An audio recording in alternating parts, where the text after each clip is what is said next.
Keluarga saya termasuk ke dalam golongan keluarga menengah ke bawah karena ayah saya sudah meninggal dunia sejak tahun 2014. Saat ini pekerjaan ibu saya adalah seorang pengusaha kue dan pemasukan keluarga kami satu-satunya yang berasal dari ibu saya. Alhamdulillah saya diterima di Universitas Gadjah Mada melalui jalur SNBP atau Seleksi Nasional Berdasarkan Prestasi. Kisah tragis harus dialami oleh seorang mahasiswa Fakultas UGM, Argo Eriko Afandi. Mimpi dari pemuda berusia 19 tahun yang lahir dari keluarga sederhana ini harus terhenti akibat kecelakaan tragis yang menimpanya. Nyawa Argo melayang akibat ditabrak oleh sesama mahasiswa UGM. Kalimat Justice for Argo pun menggema tak hanya di lingkungan sivitas akademik UGM namun juga lini masa media sosial. Karena kisah pilu Argo bukan sekedar berita tentang kecelakaan, namun ini tentang mimpi seorang anak yatim berprestasi yang terenggut akibat kelalaian di jalan.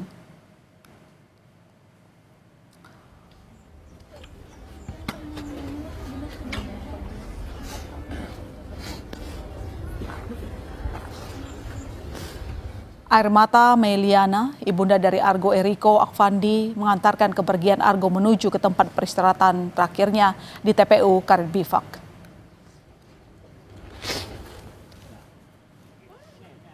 Bunga yang semestinya ringan digenggam, namun kini terasa begitu berat bagi Meliana karena harus ditaburkan di pusaran sang anak.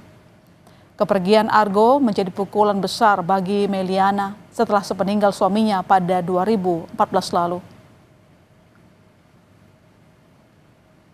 Saya bangga, di samping saya berduka tapi saya punya tangisan bahagia. Nangis. Tapi ya sudah, saya berbaik sangka.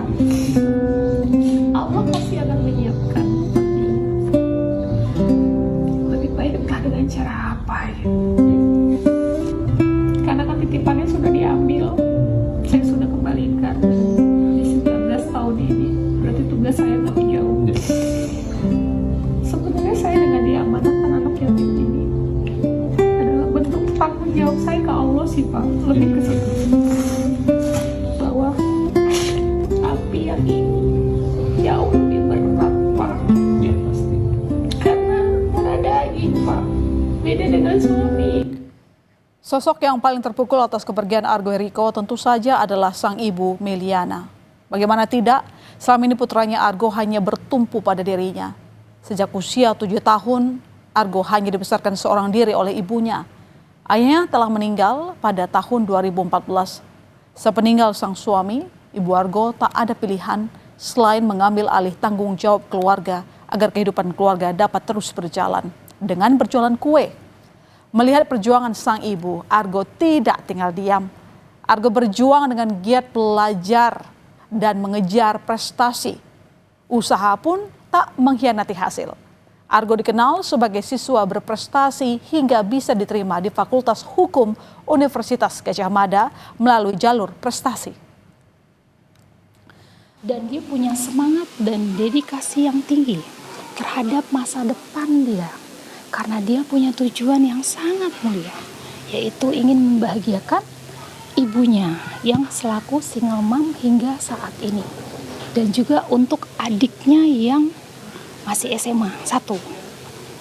Nah, jadi itu buat saya adalah satu kebanggaan bahwa anak saya ini mempunyai tujuan hidup yang luar biasa. Namun cita-cita Argo yang masih panjang ini terpaksa harus terhenti begitu saja. Sabtu, 24 Mei menjadi petaka bagi Argo. Saat itu pada Sabtu dini hari, Argo Eriko tengah dalam perjalanan pulang usai kegiatan di kampus dengan menggunakan sepeda motor. Berjalan dengan rute seperti biasa melewati jalan Palagan Tentara Pelajar Yogyakarta. Argo tak menyadari ada yang akan terjadi selanjutnya. Tepat pada pukul 1 dini hari saat Argo hendak putar balik di pertigaan Jalan Palagan, tiba-tiba mobil sedan putih yang dikendarai oleh Kristiano Tarigan melaju dengan kecepatan tinggi dari arah belakang. Tabrakan pun tak terhindarkan. Argo bersama motornya terbental.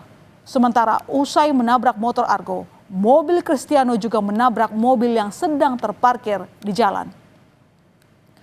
Tabrakan yang terjadi ini membuat Argo mengalami luka parah.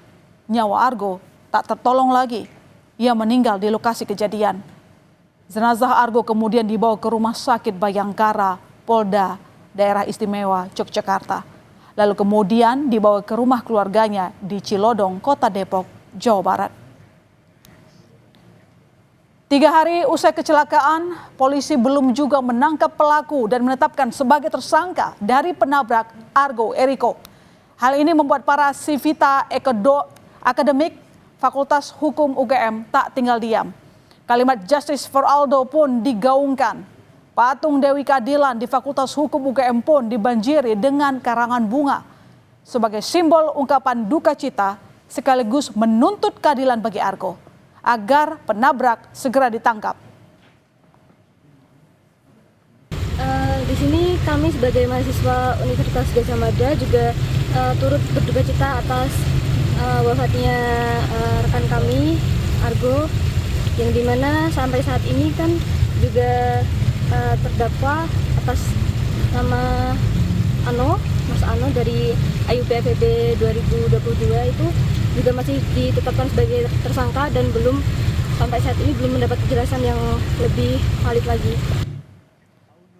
Sejumlah mahasiswa UGM juga memberikan dukungan kepada almarhum Argo Eriko saat acara wisuda program sarjana UGM pada Rabu 28 Mei 2025. Sejumlah wisudawan dari Fakultas ISIPOL UGM memasang sebuah kertas yang tercetak foto Argo dan menunjukkannya di atas podium saat menerima ijazah.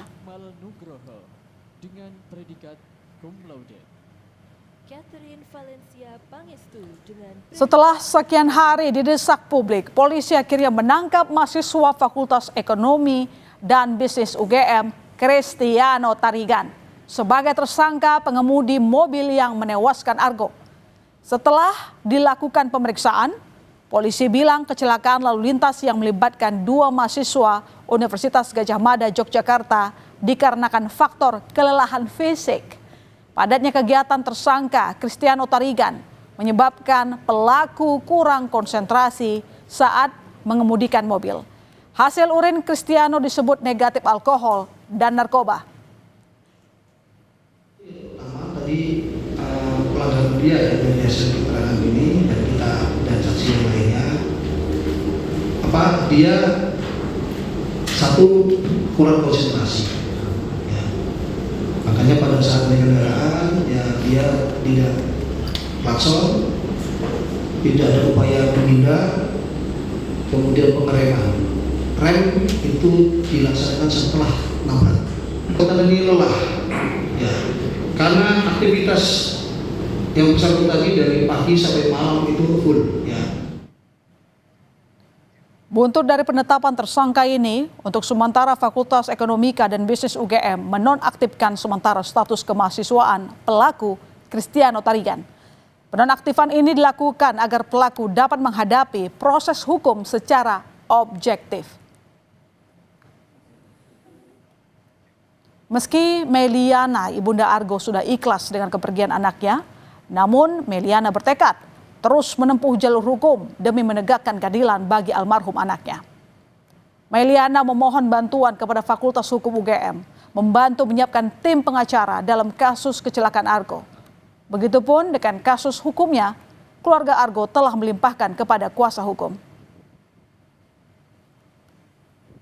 Outstanding pertanyaan kami kepada kejadian, baik itu pelaku yang sesaat sebelum dan sesudah itu tolong dikawal lah gitu loh, sehingga baik aparat dan semua yang berwenang itu betul-betul menjalankan tugasnya dengan sebaik-baiknya. Saya yakin lah bahwa kita masih mempercayakan ini kepada pihak-pihak berwenang termasuk kepolisian maupun kuasa hukum kami.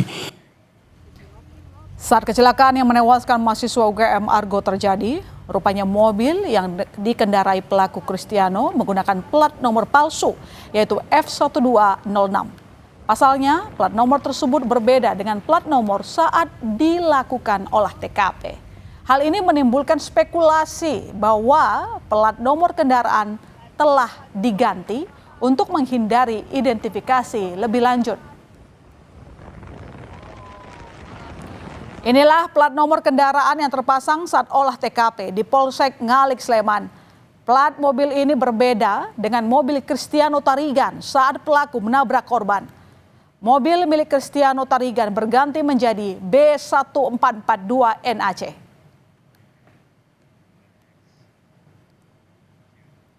Ternyata dari bukti kamera pengawas, plat palsu di mobil Cristiano diganti secara diam-diam tanpa sepengetahuan polisi oleh seseorang berinisial IF. Kepada polisi, IV mengaku hanya mendapat perintah dari WI dan NR, dua orang kerabat Cristiano yang juga atasannya di salah satu perusahaan swasta. Polisi juga mengungkap fakta bahwa Cristiano Tarigan gemar menggunakan plat kendaraan palsu di mobil miliknya. Hal itu dibuktikan dengan temuan 4 plat kendaraan yang berbeda nomor di dalam mobilnya. Polisi telah memeriksa 3 orang yang diduga terlibat upaya perintangan penyidikan pada kasus kecelakaan yang menewaskan mahasiswa UGM Argo Eriko. Plat nomor yang plat nomor F diganti plat nomor B. Plat nomor itu diganti sesuai dengan aslinya di STNK. Ya, plat B itu. Namun motif dan niatnya itu berbeda. Yaitu motif dan niatnya adalah supaya tidak diketahui bahwa pada saat kejadian atau sebelum kejadian dan pada kejadian mobil tersebut menggunakan plat nomor palsu. Ya, semoga kasus ini ditangani secara adil dan transparan sehingga tidak ada yang bisa lolos dari hukuman. Pelaku yang telah menghilangkan nyawa seseorang pun harus dihukum sesuai perbuatannya. Ingat, keadilan tanpa kekuatan tidak berdaya. Kekuatan tanpa keadilan adalah tirani.